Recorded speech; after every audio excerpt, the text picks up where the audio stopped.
આપનું નામ ને ડેઝિગ્નેશન? ડોક્ટર કેતન નાયક, આરએમઓ નવી સિવિલ હોસ્પિટલ સુરત. સર, કઈ ખોટી બંધ છે, શું સમસ્યા છે, કઈ રીતની હવે નિકાલ? ઓપરેશન ઓર્થોપેડિક વિભાગનું એક ઓપરેશન થિયેટર છે, એમાં એર કન્ડિશનનો પ્રોબ્લેમ થયેલો હતો એક અઠવાડિયા અગાઉ.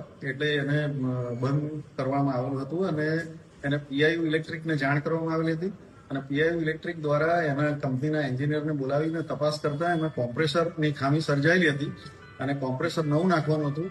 એ ગત રોજ કોમ્પ્રેસર આવી જતા એને રાત્રે જ ઇન્સ્ટોલ કરી દેવામાં આવ્યું છે. આજે ટેસ્ટિંગ કરશે અને મોટે ભાગે કાલથી એ ઓપરેશન થિયેટર ચાલુ થઈ જશે. અને આ એક અઠવાડિયું બંધ રહ્યું તે દરમિયાન એક સર્જિકલ ઓપરેશન થિયેટર ઇમરજન્સી માટે રાખેલું હતું. એમાં ઓર્થોપેડિકના ઓપરેશનો થાય એવી વૈકલ્પિક વ્યવસ્થા કરેલી હતી, જેથી દર્દીઓને કોઈ હાલાકી ન થાય તેની કાળજી રાખવામાં આવેલી છે.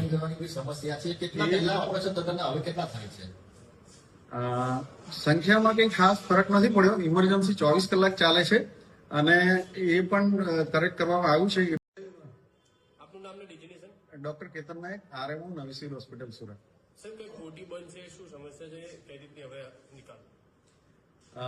ઓપરેશન ઓર્થોપેડિક વિભાગનું એક ઓપરેશન થિયેટર છે, એમાં એર કન્ડિશનનો પ્રોબ્લેમ થયેલો હતો એક અઠવાડિયા અગાઉ. એટલે એને બંધ કરવામાં આવેલું હતું અને એને પીઆઈયુ ઇલેક્ટ્રિકને જાણ કરવામાં આવેલી હતી અને પીઆઈયુ ઇલેક્ટ્રિક દ્વારા એના કંપનીના એન્જિનિયરને બોલાવીને તપાસ કરતા એમાં કોમ્પ્રેસરની ખામી સર્જાયેલી હતી અને કોમ્પ્રેસર નવું નાખવાનું હતું.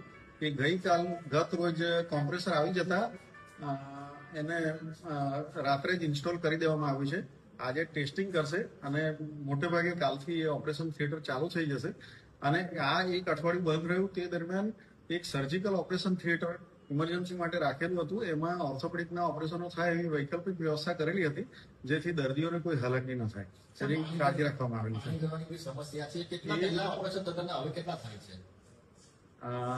સંખ્યામાં કંઈ ખાસ ફરક નથી પડ્યો. ઇમરજન્સી 24 કલાક ચાલે છે અને એ પણ કરેક્ટ કરવામાં આવ્યું છે.